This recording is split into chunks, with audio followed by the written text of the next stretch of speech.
This arrangement is called pendulum. This arrangement is called pendulum. ठीक है? And this position is called deposition.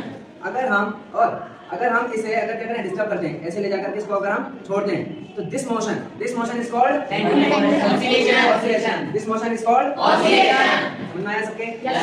और इस oscillation को अगर हम डिफाइन करते हैं तो कैसे बोलते हैं? देखिए, ये जो ऐसे जा रहा है इसको बोलते हैं टू एंड फ्रो मोशन. क्या बोलते हैं? To and fro motion. तो हम बोलेंगे to and fro motion of pendulum, और we can say this ball is called Bob.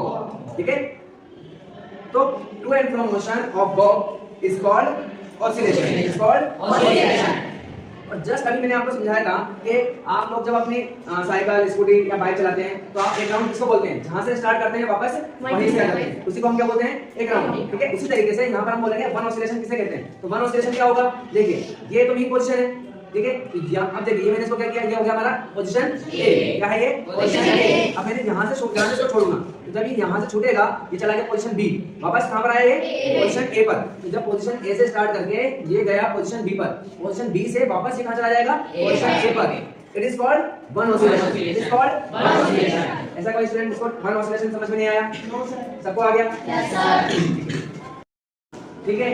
अब देखिए, हम देख चुके हैं कि ऑसिलेशन क्या होता है और वन ऑसिलेशन किसे कहते हैं, ये हम देख चुके हैं. अब अगर अब क्वेश्चन आता है कि टाइम पीरियड क्या होता है? पीरियड क्या होता है? देखिए, अगर हमारी कोई एक्टिविटी है, जितनी देर वो चलती है उसे हम क्या कहते हैं? Time period. इसी तरीके से अगर हम इसके लिए कहें कि टाइम पीरियड क्या होता है, तो जितनी देर में वन ऑसिलेशन क्या हो जाए? कंप्लीट हो जाए, इसे हम क्या कहेंगे? Time period. इसके लिए पेंडुलम के लिए, अगर हम पेंडुलम के लिए बात करें कि टाइम पीरियड क्या होता है, तो कैसा होगा कि इसके एक ऑसिलेशन में देखिए, पोजीशन ए से मैंने छोड़ा, पोजीशन बी पर जाएगा, फिर वापस पोजीशन ए तक आ जाएगा. अब इसमें कितना टाइम लगा?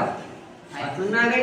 एक ऑसिलेशन कंप्लीट होने में कितना टाइम लगता है उसे हम क्या बोलते हैं? Time period. Time period. बात समझ में आ गई? बोलो बेटा. टाइम पीरियड क्या होता है? एक ऑसिलेशन को कंप्लीट होने में कितना टाइम लगता है वो क्या कहलाता है? Time period. समझ में आ गई सबके बात? चलिए, अब याद रखना कि जो टाइम पीरियड है ना, अच्छा ये बताओ कि अगर मैं इसकी लेंथ को कम कर दूं, एक तो कंडीशन ये है और दूसरी कंडीशन ये है कि मैं इसकी लेंथ को इतना बढ़ा दूं, तो क्या दोनों ही कंडीशन में टाइम पीरियड सेम होगा क्या? नहीं होगा. ठीक है ना? तो यानी कि इसका मतलब ये है कि जो टाइम पीरियड है वो लेंथ पर डिपेंड करता है.